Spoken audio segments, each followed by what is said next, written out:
argues that the field of mainstream economics provides cover for a, quote, criminally oppressive, unsustainable, and unjust social order.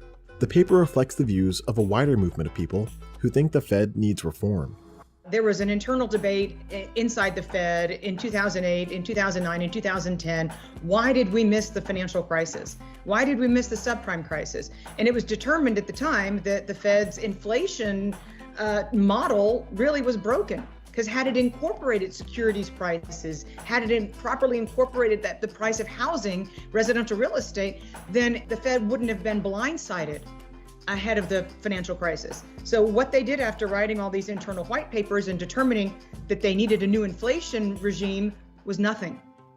And because they needed this broken model to hide behind, which systematically understates inflation so that they could keep easier monetary policy than they would otherwise to prop up the stock market. Many people who watch the Fed cite breakdowns in models like the Phillips curve. The Phillips curve is a model that economists use to make interest rate decisions. The model contains two inputs, inflation rates and employment data. Various forces shift where the economy is along the curve at any point. When the employment indicators point to a tight labor market, the plot of the Phillips curve shifts to the left. That means that there are more jobs open than there are workers to fill the roles. That also increases the pressure on employers to raise wages, which means higher rates of inflation. The Fed can control inflation when it's coming from the labor market. Their main tool for doing that is the federal funds rate. And by lowering that rate, it tends to help to spur economic growth and job creation. And when they raise that rate, it tends to slow that growth and the resulting job creation. The reason for doing that would be if there were concerns about inflation growing too fast or potentially getting out of control because the unemployment rate is too low and starting to put upward pressure on prices because there is upward pressure on wages. Some economists believe that in 2019, the official models produced an error. That year, unemployment dropped to 3.5%. When unemployment gets this low, the Phillips curve tells us that prices should start to rise. The Fed started to hike interest rates before sending them back down in the pandemic. I think one of the things that we have learned coming out of that recession and more recently is that the economy has probably been further from what would be a genuine level of full employment. Some say that the failure to lift off interest rates is a mistake that the country will have to pay for in the future. Jay Powell in 2018, 2019 found out that he couldn't raise interest rates. So he failed to get interest rates to his own personal stated target of 3%. He never got to. When you have a Federal Reserve that one cycle after another, they try to resolve an underlying issue of over-indebtedness, whether it was the household sector before the financial crisis or the corporate sector before COVID hit.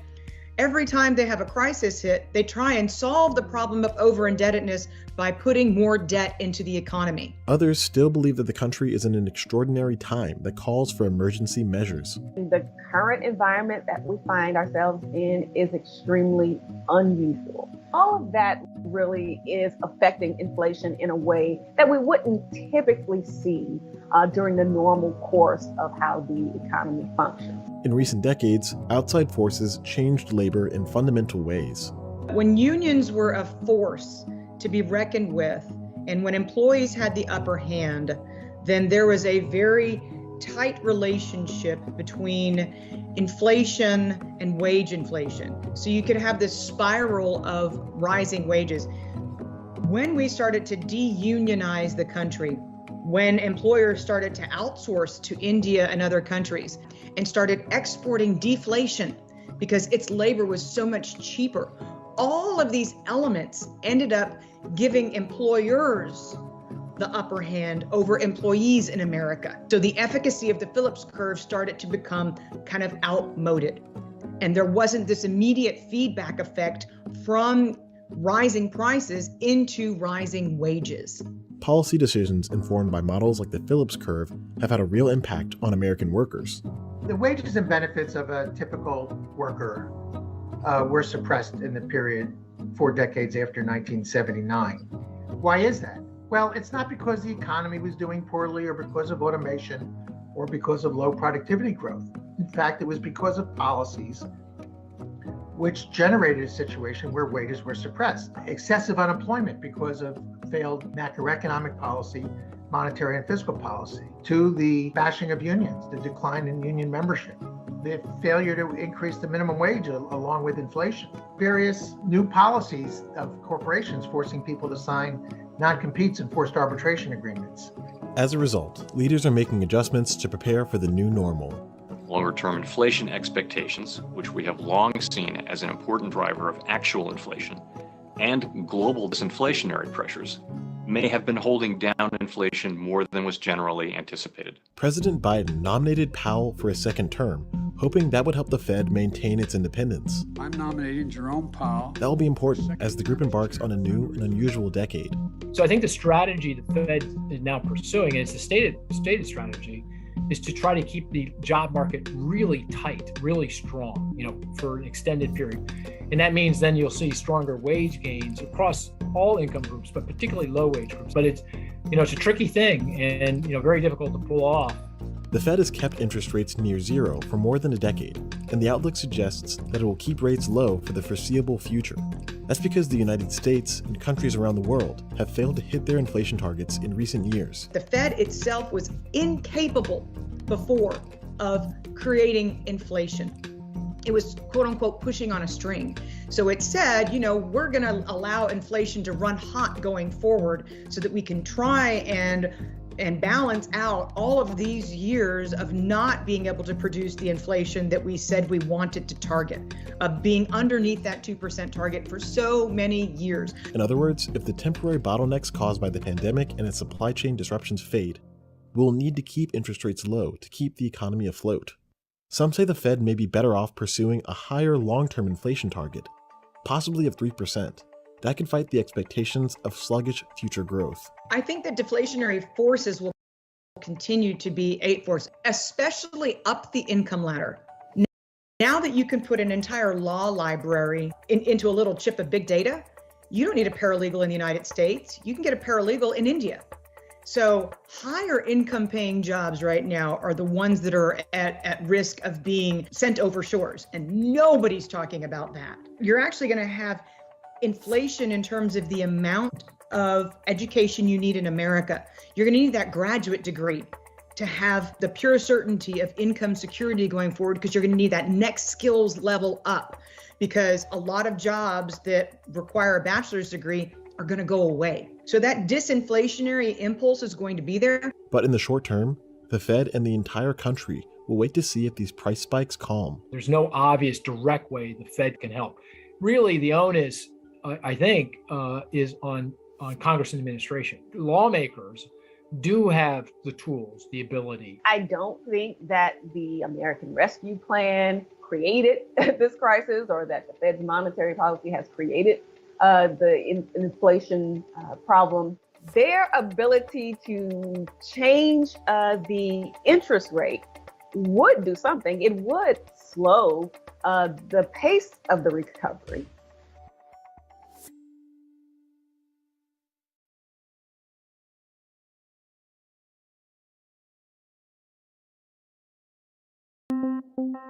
Central banks around the world have injected money into the economy at a record pace to try to fight a global recession triggered by the coronavirus pandemic. Just getting word from the Federal Reserve. Bombshell announcement from the Federal Reserve. It is an absolutely historic week, both in terms of the speed of Fed purchases and, of course, the magnitude. Since mid-March, the Federal Reserve's balance sheet has ballooned from $4 trillion to around $7 trillion, equal to about 1/3 of the value of the entire American economy. A new CNBC survey showing that market participants expecting trillions more in stimulus from both the central bank and Congress. At the same time, governments have enacted record amounts of fiscal stimulus to boost economies stalled by the pandemic. The infusion of cash into the financial system has renewed concerns that inflation could surge. As Milton Friedman said, inflation is always and everywhere a monetary phenomenon. If you believe that, You look at the central bank balance sheets exploding right now, and you say there's going to be inflation. Supply shocks have driven up prices for some goods over the past few months. Yet recent history suggests inflation is more likely to stay low for a long time, as unemployment remains near record high levels and consumer spending is subdued. While there certainly is quite a lot of disruption to the supply side of the economy, that's likely to be dominated by the huge hit to aggregate demand. So how will trillions of dollars of economic stimulus affect the outlook for inflation?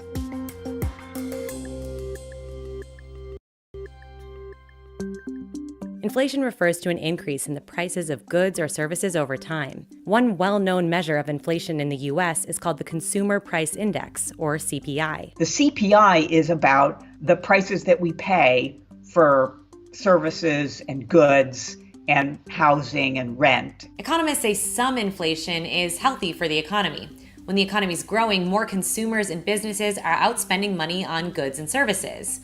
This increase in demand results in higher prices. Demand is an important factor in the outlook for inflation. Generally, when unemployment is high and consumer demand is weak, inflation is low. Another factor that affects inflation is commodity prices. If oil prices rise because there's a cut in production, gas prices might increase too. Consumer and business expectations about prices are another piece of the inflation puzzle. If a lot of people expect prices will rise in the future, they might spend more now, ultimately causing inflation. The level of actual inflation that we get will be pretty heavily influenced by the inflation rate that actors in the economy, so households, businesses, consumers, workers, investors, expect to prevail. Like many other central banks around the world, the Fed targets a 2% yearly inflation rate. At that rate, a cup of coffee that costs $2 this year would cost $2.04 next year. Not quite enough to break the bank. Central banks adjust their policies, normally by changing interest rates, to try to get to that 2% inflation level. You definitely want to keep enough inflation so you can still have enough space to raise and lower Fed funds over the business cycle. Too much inflation isn't a good thing either. As inflation rises, the money that you hold today becomes less valuable tomorrow. At a 15% inflation rate, for example, your $2 cup of coffee today costs $2.30 next year. Think of how that would affect a bigger purchase like a car. A $10,000 purchase today would cost $11,500 next year. When the inflation rate is very high, it's very difficult to make any calculation about saving. Inflation concerns for now are to the downside. The risks are to the downside, not to the upside. We see prices moving down. That's because in a lot of parts of the economy, people are cutting prices. Lockdowns have already depressed prices in the U.S. as consumers stay home and remain cautious about spending money in an uncertain economy. The second biggest drop in headline inflation since 1947. Energy commodities down 20% with a 20% decline in gasoline. Fuel oil down 15%. There have been pockets of inflation in some areas like groceries, as more people cook at home. Disruptions in global trade from the virus have also raised prices for goods like medical supplies. Still, these supply shocks haven't offset overall weak demand. If you're in the average person's seat, we're talking about, grocery stores and that sort of thing. The idea that there's going to be an outbreak of inflation, 4%, 5%, that is just not on the horizon. Many economists and policymakers expect wages will stay low as unemployment remains high. Meanwhile, people are saving instead of spending their cash out of fear the economy could get worse. To try to boost the economy, policymakers in Washington have pumped trillions of dollars into the financial system in recent months. Economic theory suggests all this money printing could create the risk of inflation. Economist Milton Friedman famously said that if there's too much money in the economy chasing too few goods, prices will rise. When inflation was surging in the 1980s, Fed Chairman Paul Volcker put Friedman's theory to the test, and it worked. Volcker slowed the growth of money going into the economy and raised interest rates to tame inflation. But economists say there's been a break in the link between money creation and inflation in recent years as the banking system has become more complex. The rise of the financial system and the sort of the diversification of the financial system is one of the reasons why sort of the Milton Friedman view of the world really is not as applicable, particularly in the United States, as it was in an earlier time. It's important to understand that when the central bank prints money today, most of it isn't in the form of physical dollar bills. Instead, the Fed creates electronic money.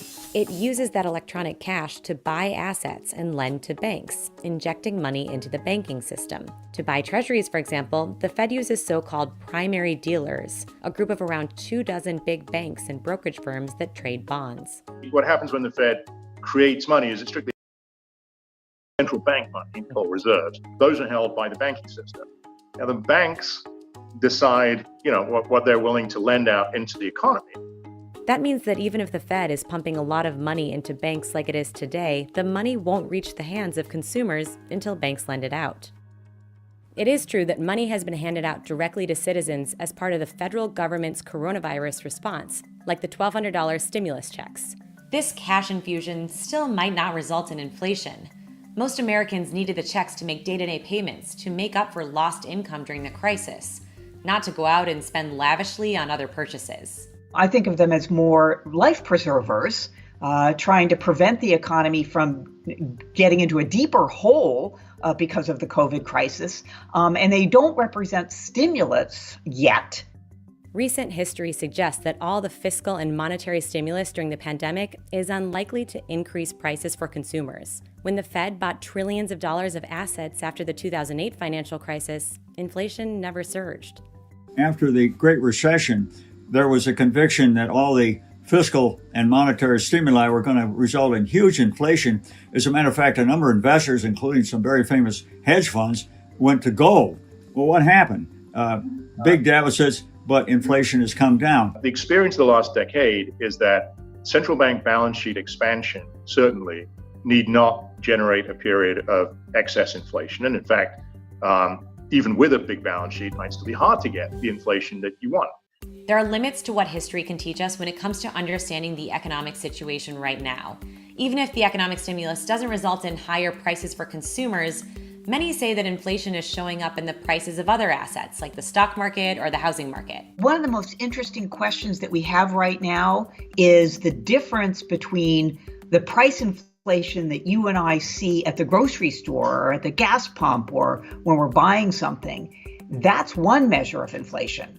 But another measure of inflation that is also very important is asset price inflation. In other words, what's happening to the stock market and what's happening to, credit spreads. I think we're looking at very significant increases in asset price inflation. Inflation expectations are another risk. If people start thinking, the money supply is increasing, inflation is going to be high, when expected inflation becomes high, then you start asking for increases in wages and prices, and these expectations become what we call self-fulfilling. In the long term, factors like globalization, technology, and aging populations all play a role in consumer prices. A weaker US dollar or backlash against global supply chains, which have been disrupted during the pandemic, could create inflation risks. If you were to seal the borders and literally cut off any imports and then embark on this huge monetary and fiscal stimuli, they could create inflation. There's one more big risk to inflation, and it comes with 9 zeros attached: record high public debt. Trillions of dollars in economic stimulus during the pandemic have increased government debt at a rapid pace. In recent years, some economists have argued in favor of deficit spending to fund public investment, though many debate what effect this could have on inflation.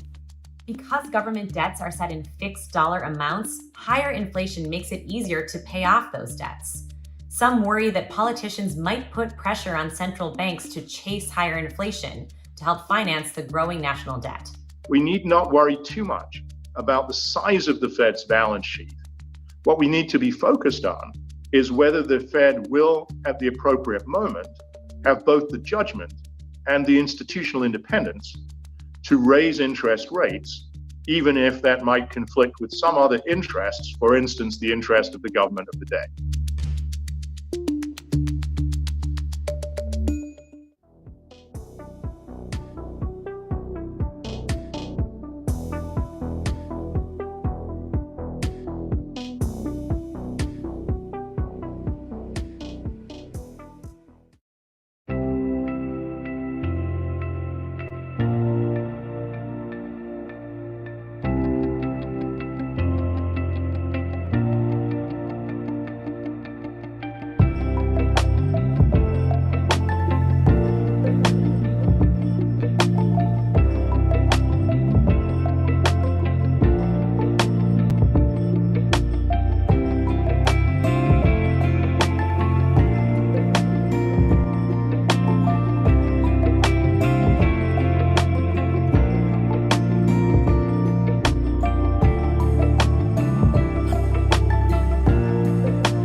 Some big numbers coming out of the housing market today, and they're not looking pretty if you're looking to buy or rent. There's a bidding war for literally every home on the market, every fixer-upper, every house that needs even a lot of work. Our house had 44 offers on it. The deurbanization trend, that's a real thing. People are moving out of the city, they're buying bigger houses. I think the way the suburbs were built was a big mistake. They should have been built very differently. Home prices in the large urban metropolitan areas were so expensive that people started moving out. And then you see these wildfires, and they're not going away. Rent growth has accelerated coast to coast in big cities, rural areas, east, west, south, north, just across the entire economy. How hot is it? It's turning cold.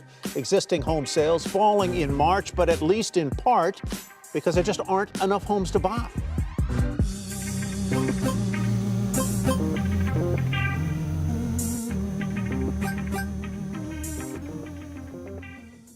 Shopping for a new single-family home in the U.S. is arguably harder than ever before. There's a bidding war for literally every home on the market, every fixer-upper, every house that needs even a lot of work. My neighbors, actually, because we were on vacation, were calling me and texting me saying, what is going on at your house? There's people in a line down the block. We saw 2 people having a fight. With city dwellers emigrating to the suburbs and families looking for home offices and bigger yards, prices for the American dream home have skyrocketed. Home prices surged in March 2021, up 13% from the year prior, according to the S&P Case-Shiller Index. Everybody expected housing to really sort of dry up with the rest of the economy, and in fact, the opposite has happened. With homeowners unwilling to sell, a record low supply of homes for sale has forced buyers into intense bidding wars. At the end of April 2021, there were only 1.16 million houses for sale in the U.S., down 20.5% from the year prior. Higher costs for land, labor, and building materials have also impacted home builders. So currently in the United States, we have a huge shortage of housing. We're not producing nearly as much housing as we should be. We know that home ownership is the primary way of getting into the middle class, but unfortunately, there are many impediments to that are divided by class and particularly race. With the 30-year fixed mortgage rate hovering near a 50-year low and a strong demand pushing prices to all-time highs, why is the housing supply so meager? Is the U.S. running out of houses?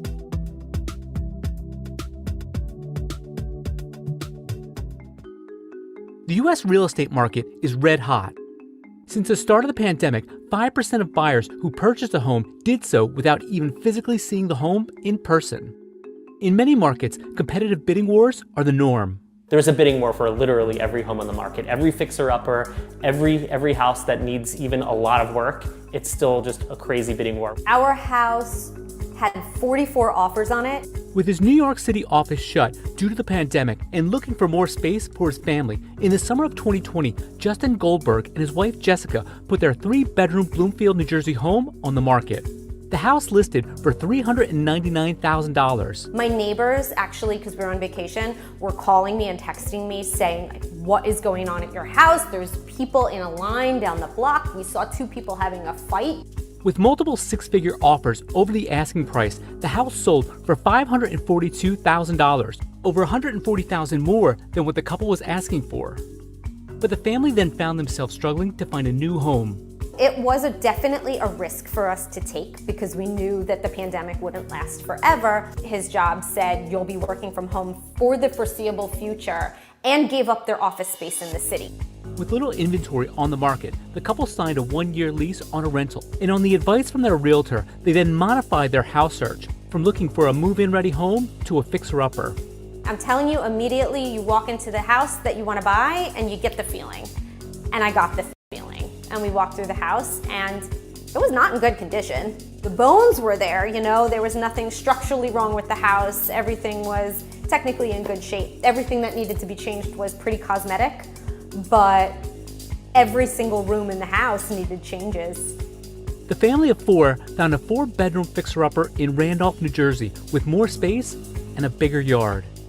We wanted a bedroom for each of our children, and an extra office or a guest room would have been fantastic. Although the home was already under attorney review, the couple put in a higher bid and ended up buying the house for $555,000. According to experts, a few key steps homebuyers can take to navigate the ultra-competitive market include getting pre-approved for a mortgage, finding a good real estate agent, and figuring out exactly how much you're willing to spend. An additional option first-time homebuyers have is to rent the home back to the seller while they look for their new home. My best advice at this time is if you don't want to overspend, go into a house knowing that you're going to do a little work and you'll probably get it for a better price. And honestly, you can turn it into your dream home. The US has a housing shortage. With potential sellers unwilling to show their homes during the pandemic, in April 2021, there were 1.16 million US homes for sale, down 20.5% from a year earlier. That lack of inventory has helped push the median price of existing homes higher, up a little over 19% from the previous year to a historic $341,600. One key factor in that price jump is with fewer, less expensive homes on the market, sales at the higher end accounted for much of the activity. During that same period, homes were selling in record time too, typically just 17 days on the market. While several large publicly traded companies like NVR, Lennar, Beazer Homes, and Hovnanian Enterprises construct single-family homes, townhouses, and condos, the vast majority of new construction in the U.S. is done by small businesses. Home building is one of the last real vestiges of small business in America. The overwhelming number of housing, and I want to say it's close to 75 or 80%, is built by small businesses, mostly family-owned, all over the country. Those builders have faced serious hurdles in recent years, including pandemic-related supply chain disruptions that have caused a spike in the price of building materials like drywall, steel, and wood. The supply chain is in complete disarray right now from COVID. The poster child for that is lumber. As of May 2021, lumber prices are up more than 300% from a year ago. According to the National Association of Home Builders, rising lumber prices have added almost $36,000 to the price of a new single-family home. An aging workforce and challenging immigration policies have also led to a shortage of construction workers. We simply don't have enough people, therefore labor prices are going through the roof. Labor was a problem for us during the last housing boom and during the recovery, and it's even more of a problem now because in many places it is easier for potential workers not to come back to work and stay on the sidelines. An even bigger problem might be the land that houses are built on. As of April 2021, the price per single lot is up 11% compared to last year. Real estate data firm Zonda said new lot supply is down 24% from a year ago. And the challenge moving forward is infill. How do we invest in cities, into older suburbs? How do we reinvigorate with greater density things like accessory dwelling units for your mother-in-law in the backyard? How do we handle people who are challenged with affordable housing? It's all going to mean that we have new development patterns, we need new forms of housing. So yes, we're not building enough housing, and we need to double or triple that rate of housing just to meet natural growth in our economy. And I think we can do that, but we have to do that by thinking of new forms of housing and really changing our zoning. Home ownership is a catalyst for building wealth with the added benefit of providing safer neighborhoods for families and better schools for kids. But not everyone can afford to own a home. That's why the home ownership solution is a solution, even now, for many households. The problem is getting into home ownership. In the first quarter of 2021, the home ownership rate in the U.S. was 65.6%. According to the U.S. Census, the home ownership rate for white Americans in the U.S. is almost 74% compared to 49% for Hispanic Americans and 45% for Black Americans. A major hurdle for many is the down payment. Typically, home buyers put 20% down when taking out a conventional mortgage. We know that typically also requires having a certain amount of income. And for a lot of people, that is much easier said than done. For example, for people of color, it is much harder to be able to put down that type of down payment because they may not have the familiar support as people who come from more affluent neighborhoods. These gaps are exceedingly troubling because the implications of them are very pervasive. Black household wealth is 1/10 but it is for white households. And a large portion of that gap is due to the lack of home ownership. Even though mortgage rates are at historic lows, there's been a ratcheting up of the qualifications that are required to borrow to become a homeowner. And that has impacted minority households more than majority households. Buyers paying less than a 20% down payment are often subject to primary mortgage insurance. That can range from an additional $30 to $70 per month for every $100,000 borrowed, according to Zillow. Student debt is another barrier many first-time home buyers face. According to the National Association of Realtors, the average home buyer in 2020 carried $30,000 in student debt. When I talk to young people, a lot of times they are trying to pay their rent versus their grocery, or they're trying to pay their student loans. Single-family zoning, pervasive across much of the U.S., limits the number of units that can be built on a plot of land, making it difficult for families to afford certain communities. Single-family zoning has really been a barrier for lower to moderate income people to be able to live in particular neighborhoods, because single-family zoning bans any type of home being built or any type of multifamily home or any type of detached home from being built, which is a huge barrier to people who are just trying to start off. But that may be starting to change. In 2019, Oregon became the first state to pass legislation banning single-family zoning in most of the state. Around the same time, Minneapolis became the first big American city to end the practice. So one of the major impediments to our shortage of housing, in addition to the land economics and the supply chain, is that we have a lot of communities in this country that don't want to have affordable housing. They don't want to have anything other than large suburban estates, if you will. And I think we need greater exercise of federal policy over these local communities that are utilizing exclusionary zoning to really grossly impact the provision of affordable housing. The federal government is taking steps to increase affordable housing too. In April 2021, the Biden administration announced a $5 billion plan providing financial incentives to push local governments to allow multifamily dwellings in neighborhoods that are currently restricted to single-family homes.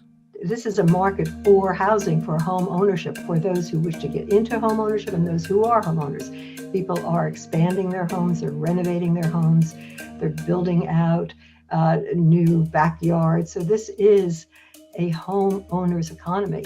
There's never been a stronger economy for homeowners than now. And as a contribution to the overall economy, home ownership is more important than ever.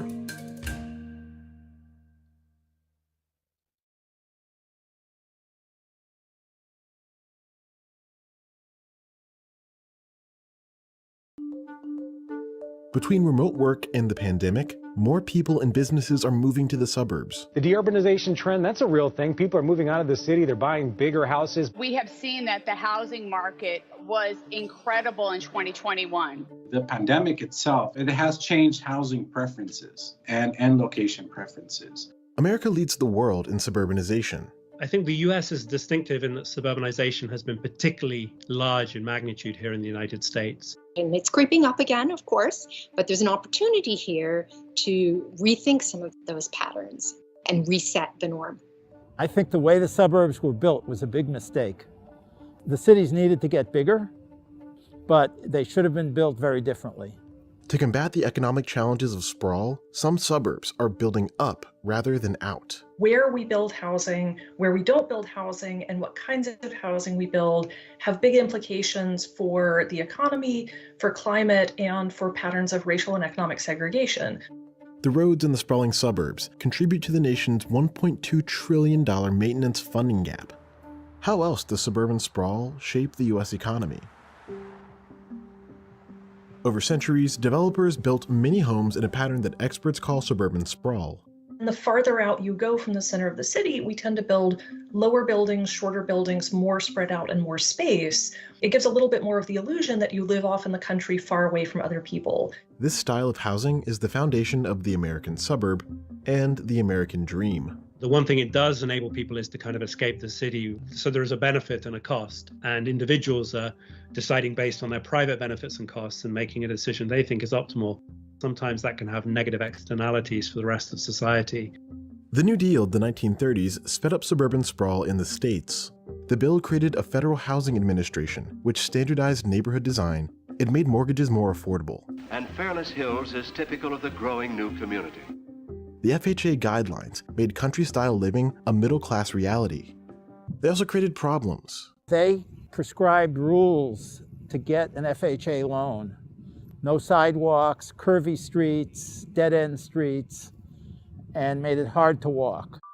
They also enforce a minimum lot size, which spreads people out and inflates the scale of the suburbs. If that's an expensive community with expensive land, it means that the price of buying into the community is going to be very high. That means automatically the only people who can afford to move in there now are people who are pretty wealthy. A large minimum lot size doesn't say no Black people or no Latinos can move into the neighborhood, but it turns out that income and wealth are really strongly correlated with race, in part because of longstanding discrimination. Many suburban towns also separate land by use. As a result, homes are generally far away from industrial and commercial areas. Local governments adopt this so that they have some control over what gets built where, but it also can make it difficult to build the housing that people want to live in places they want to live. These guidelines were formalized with zoning laws. These are sets of regulations. There are subdivision codes as well as just regular zoning codes that exist in most municipalities across North America that provide a framework for what you can and can't build. And these were used as planning tools. Restrictive zoning codes have long limited the supply of land for housing in cities like Minneapolis and San Francisco. Many workers in these cities haven't been able to buy or even rent homes near their jobs, which slows economic development. These old trends are still shaping development today. It was in the 1940s when the United States population crossed that threshold from being predominantly rural to predominantly urban. And all of the growth since then has really been a shift from rural to suburban. And since the 1960s, people have been trying to modify the zoning to let people mix uses and have stores, apartments, offices all mixed together, which is what lets you have these sort of lively neighborhoods. In recent years, neighborhoods outside of cities with large job markets have boomed, while the population in America's heartland declines. As a result, the maintenance costs associated with suburbia are adding up. When a suburb grows, the tax base within the nearby city is expected to decline, which reduces its ability to fund local public goods, including schools, including policing, and so on. And so those individual decisions, even though they can be good at the individual level, can have externalities for the city as a whole. So the spread out development that's typical of the suburbs, it entails higher per capita government costs relative to the denser urban areas. If you're building roads and sewers and all of the houses are located half a mile or a mile away from one another, you need more asphalt and more concrete and more pipes. Suburban towns often struggle to finance their long-term infrastructure costs, and population growth nationwide has slowed to 0.1%, a record low. That means that the financial pressure on suburban towns is mounting. All of the declining cities in the Midwest face this problem, that they just don't have the income from their current tax base to pay to maintain something that they built 50 years ago when they were 3 times the size. So new, so powerful, so revolutionary is this force that we have hardly been able to appraise its influence. Federal spending can hide the true cost of suburbia. Local governments use property taxes in particular to pay for a lot of these costs. So if you've ever wondered, why do we have potholes on your neighborhood street and not potholes on the interstate, it's because they're paid for by different levels of government. America has a $1.2 trillion funding gap for upkeep of roads, bridges, and tunnels. The American Society of Civil Engineers says new spending in 2021's infrastructure bill helps, but it doesn't cover the full costs. If further improvements aren't made, the country's failing infrastructure could cost each family over $3,000 a year by 2039. Another problem? People don't realize how much of their income goes to their car. In the past, the suburbs became more popular as cars fell in cost. Once you take account of inflation, and once you take account of the rise in people's incomes, the real cost of car ownership today is lower than it was. Of course, if you get a frontier car, such as a Tesla, which has features which weren't available in the 1950s, you can pay a lot of money and it can be very expensive. Since the 1990s, households have increasingly relied on credit to finance their cars. AAA says the annual cost of vehicle ownership has risen to nearly $10,000. Making matters worse, the 2008 recession has destabilized many suburban households. On average, people in the suburbs are now employed at lower rates and have declining incomes. Home prices have also been subdued when compared to central cities. Some call it the suburbanization of poverty. There's typically a greater availability of land in the exurbs, and the land and housing that's on it also tend to be more affordable. Experts say remote work and tasteful planning could make the suburbs better. New growth and density could be directed through redevelopment and infill projects. There are so many of these surplus properties out there. Many of these infill projects place residents closer to commercial areas, which could create opportunities for entrepreneurs. If we focus on millennials, for example, they have things that they really like. They have bars, restaurants, so some of those preferences they carry with them. And so what that creates, it creates opportunities for someone to open up a business that caters to these needs. And I think that sort of plays a big role in that shift of employment to the suburbs. Experts say the most affordable suburbs are often also the least sustainable.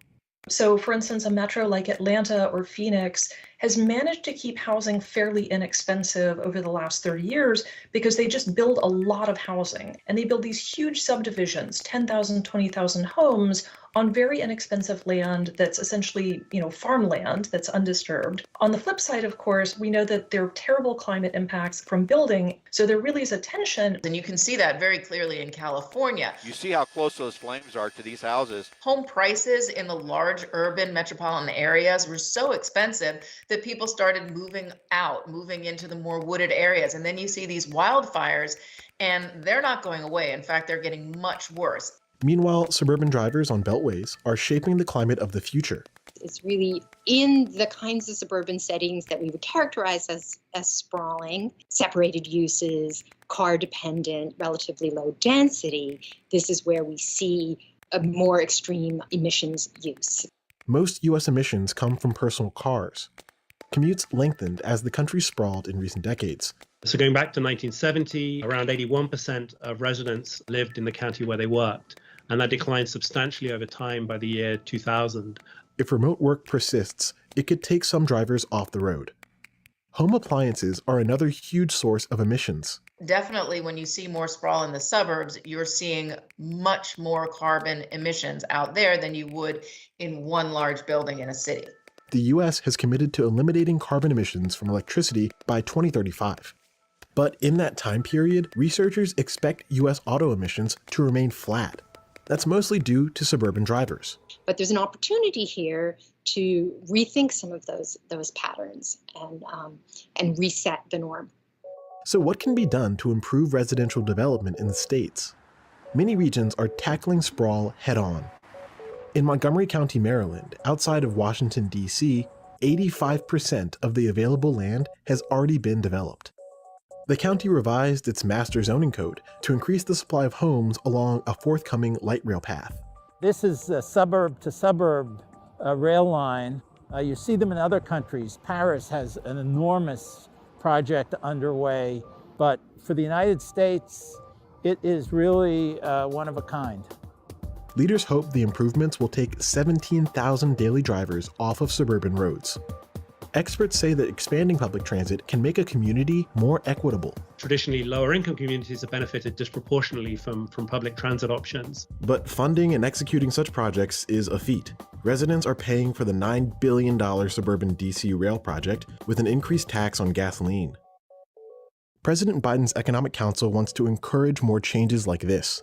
They have called for a $5 billion grant program to fund communities that abolish restrictive zoning codes. One thing to remember is that every part of the country has some walkable mixed-use places that feel like sort of a main street. And we don't have to invent this for real. We've already done this, just recreate what we used to do. And so that's where we are now, that the kinds of beautiful scenic small towns, mixed use, walkable streets that we remember and we like to visit as tourists pre-exist zoning codes, and in many cases could not be rebuilt again if you wanted to do it from scratch without significantly revising the zoning. Other parts of the world are experimenting with zoning reform too. There's been some very interesting work in the city of Bogota documenting how the rapid bus transit network had uneven effects on low and high income workers in that city. Another study found that changes to the code in Sao Paulo, Brazil, improved the quality of life for renters with college degrees. but those changes also greatly sank home prices, affecting landlords. In America, homebuilder stocks have wavered as the Fed weighs interest rate hikes. A rising rate environment is going to be very difficult for home buyers. It just takes away from potential buyers' purchasing powers. It means they either can't buy a home or they can buy less of a home. And we know that the entry-level housing stock is the leanest it has ever been. Suburban sprawl will determine much about the American economy for the foreseeable future. The development choices made today last for generations. So it seems as though over the medium term, the deck is basically stacked in favor of the suburbs and against the dense urban cores. Ultimately, people are making those decisions for a reason, and it reflects a very kind of fundamental economic force that you see in many places around the world, in many different institutional settings. You know, it took really 50 or 75 years to make the problems of the suburbs, and it takes a long time to undo it.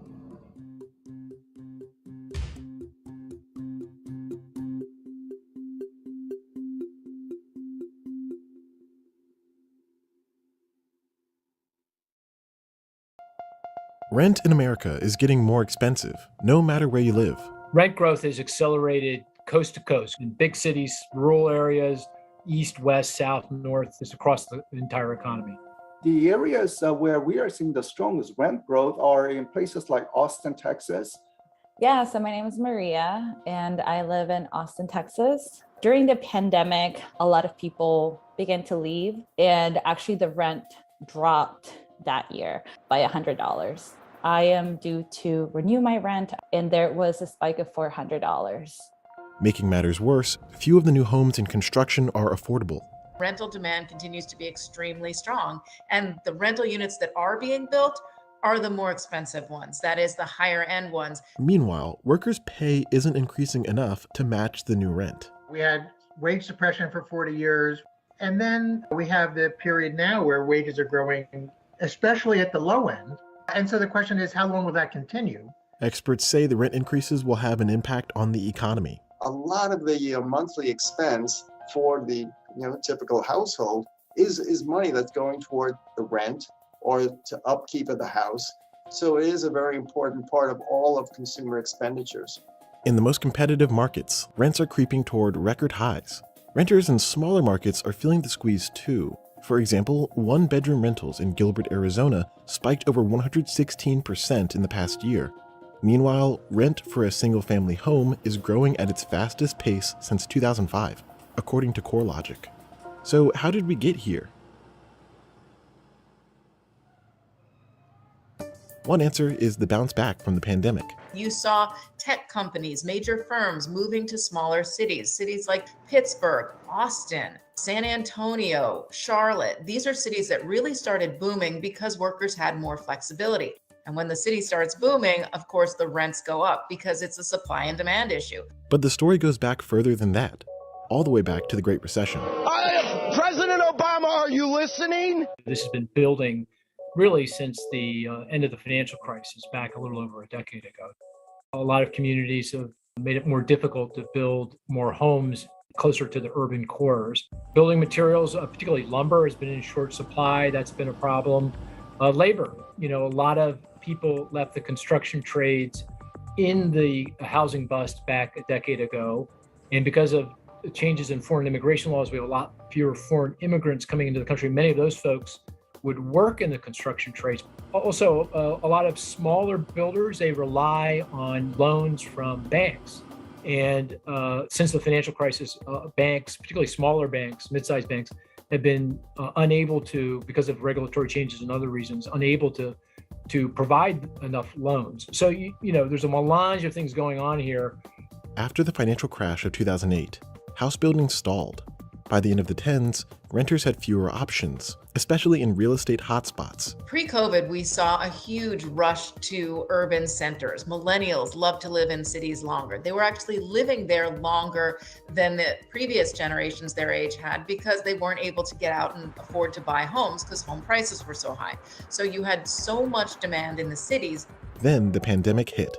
So if you look at some of the high-rise apartment buildings in the really dense central business districts, the big cities, rents were actually declining. in the first 12 months of the pandemic. But smaller cities like Phoenix and Austin received more of those remote workers. That sent prices upward for people like Maria. Right now, I would say for a studio is probably $2,000. This place, it's a one bedroom, was originally set at $1,700 when I first moved in. Maria is a teacher and needs to commute to work every day. She and many other Americans don't have the luxury to move further away from work to save cash. That's creating wider issues in the economy. There's a lot of evidence that the lack of housing closer to where the demand is in urban cores is having a meaningful negative consequence on long-term economic growth. So if we can figure out a way to change zoning rules and laws and get the lumber and land and labor that we need and able to build closer to where the jobs are, our economy will be able to grow more quickly, more strongly in the longer run. Renters in the traditionally cheaper suburbs are feeling the burn too. Economists say that finding any home to rent right now is uniquely difficult. Because the vacancy rates are really so low. It's the lowest we've seen in a generation. Coming out of the pandemic, it's likely for rents to keep rising. Fortunately, builders are ramping up their building. They can make a lot of money, with rents this high and house prices this high. So they have a lot of incentive to put up more homes, and that's happening slowly but surely. We are seeing more homes put up. So that's a good sign. And we've seen an increase in single family housing starts. That's really important because that's the preferred housing structure during the pandemic. So having investors come in, buying homes, maybe puts a little upward pressure on home prices. Sure, maybe it does. But it does increase the stock of single family rental homes available in the market and should help to moderate rent growth. And in the cities, some realtors are weighing whether to convert their less busy office districts into residential neighborhoods. The idea is to say that there are some empty buildings, brick and mortars already established, but maybe one can repurpose it into residential units. For the short term, renters are dealing with the market. If I had signed the lease, it would be taking a lot of my savings. And so I decided to move to a new building. I'm losing about 150 square feet. These hikes are hitting U.S. citizens at an inopportune time. Over decades, wages for most workers have stagnated. The wages and benefits of a typical worker were suppressed in the period 4 decades after 1979. Growth was very slow.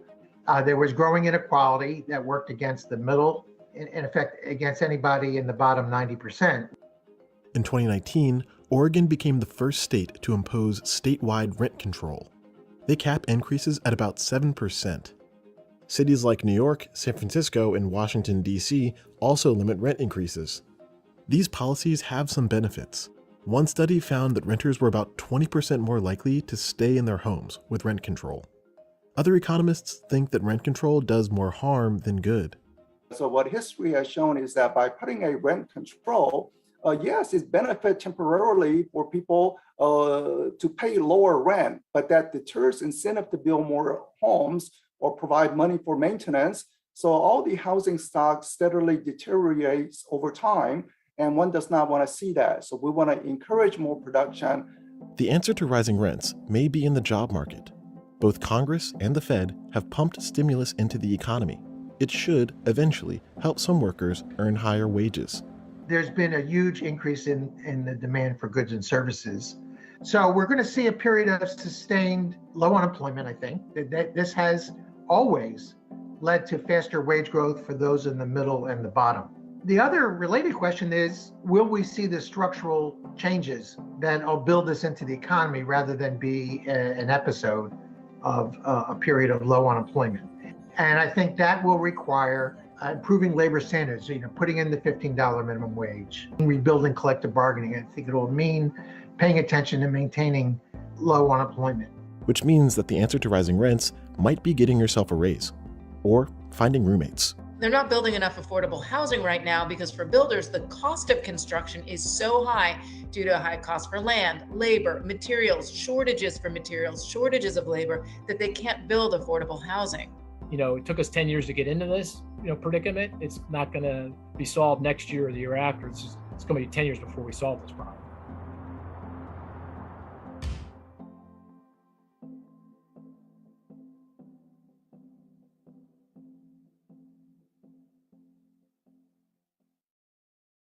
Some big numbers coming out of the housing market today, and they're not looking pretty if you're looking to buy or rent. It's all getting even more expensive. Home prices in the U.S. have climbed at a record pace during the pandemic. The median home price reached over $363,000 in June 2021, a 23.4% increase from 2020. Many of these houses are being sold above their asking price, often entirely in cash, with bidding wars becoming the new norm to weed out the competition. At the beginning of the pandemic, the Fed cut interest rates to zero, and that dropped mortgage rates to historical lows. And as soon as people figured out how to buy a home in a safe manner with social distancing, people came right back to the housing market. So you can see in just basically the last 15 months or so, we've seen a dramatic acceleration in home price growth to levels we haven't seen in decades. How hot is it? It's turning cold. Existing home sales falling in March, but at least in part because there just aren't enough homes to buy. While the market has cooled down considerably in June compared to its peak, fears of a housing bubble are becoming prevalent among many homeowners. I think it was sticker shock. I think a lot of people got in there and said, I just can't afford this. And that's why home sales came down. Almost every conversation that I've had over the past decade is, well, one, there's this fear that we might find ourselves in another crash, and buyers don't want to be the ones holding the bag in the middle of that transition of a shifting market. If a housing bubble were to happen, it would mean that a very large portion of Americans' wealth are tied up in risky assets, and they could lose a lot of their wealth as soon as those home prices drop. So is America currently in another housing bubble? And what are the signs that can help investors predict an oncoming crash? A housing bubble occurs when strong demand and wild speculation drive up the price of residential real estate to the point of collapse. It's hard to look at any one data indicator to know whether we're in a housing bubble or not. The signs that I would look for are actually more intangible, kind of a mindset that people start to adopt. If people go into buying a home thinking that they're going to get this instant return. If you see a lot of speculators in the market bidding up prices, if you see a lot of people or home buyers buying homes with no money down or very little money down, those are some telltale signs. If you see credit too easy, then that can be a telltale sign as well. If a bubble is left unchecked, supply will continue to rise in order to meet the strong demand, and prices will climb beyond a reasonable amount. When demand suddenly and unexpectedly decreases, it leads to a sharp decline in housing prices, bursting the bubble. Housing bubbles eventually pop because people start to realize that what's going on isn't sustainable. As soon as people, see their neighbor selling their home, and maybe their neighbor accepts a little bit less than what homes were worth when they bought, then they may start to get nervous and sell as well, and then it becomes like a cascade. Bubbles tend to burst pretty quickly, so that's why one day you might have your home go down in value 20% because the bubble burst. But sometimes the market requires a more drastic incident to crash on a national level. Catastrophic economic event. That's it. You need a catastrophic economic event to make a housing bubble pop. You can definitely have a pullback in the heat in the housing market, but to really have that market crash, there needs to be that event. There have been numerous housing bubbles throughout history, going back as early as 1837. Compared to other equity busts that occur on average every 13 years, it's far less frequent.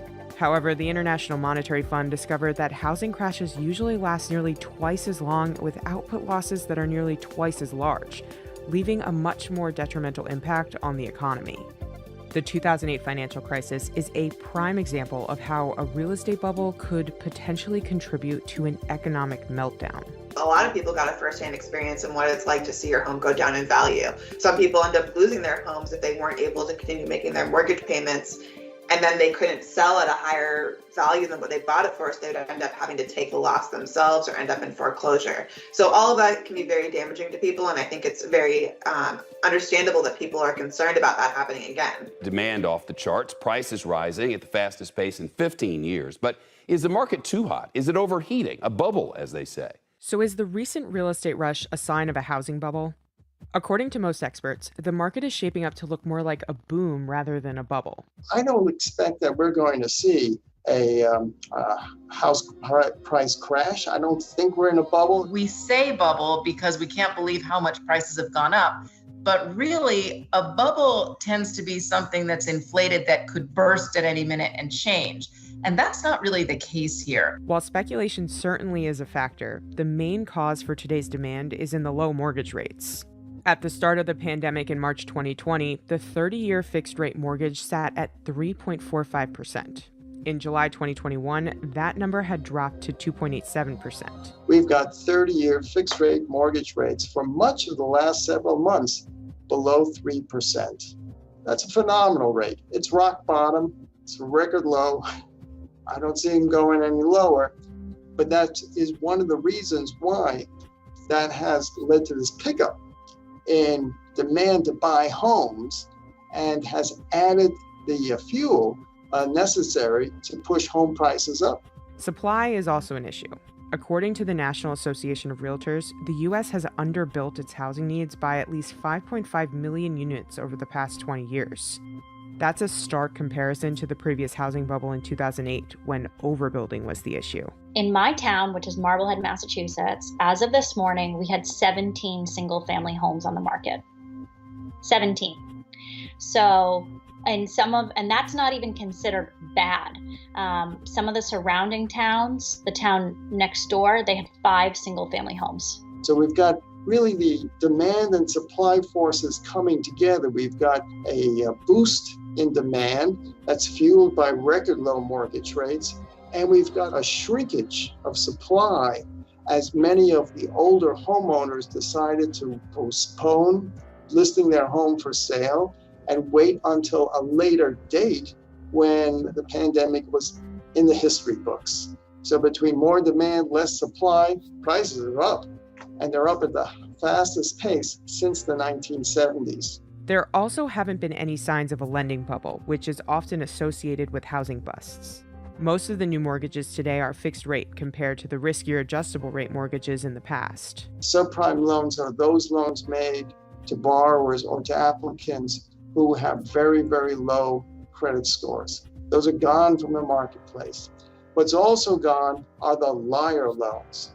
Just about all of the mortgages today are fully documented, documenting income, documenting employment, documenting financial assets, so that both the borrower and the lender have some assurance that the borrower has the financial capability to manage that mortgage loan over time. Furthermore, rapidly rising home prices saw a correction in June 2021 after sales of newly built homes dropped to the lowest level since the early days of the pandemic in April 2020. I think it was sticker shock. I think a lot of people got in there and said, I just can't afford this. And that's why home sales came down. We did see some more supply come onto the market, and that's helpful. And that's a lot of sellers saying, well, if this is the height of the market, I want to get in now. But again, they're not going to get that top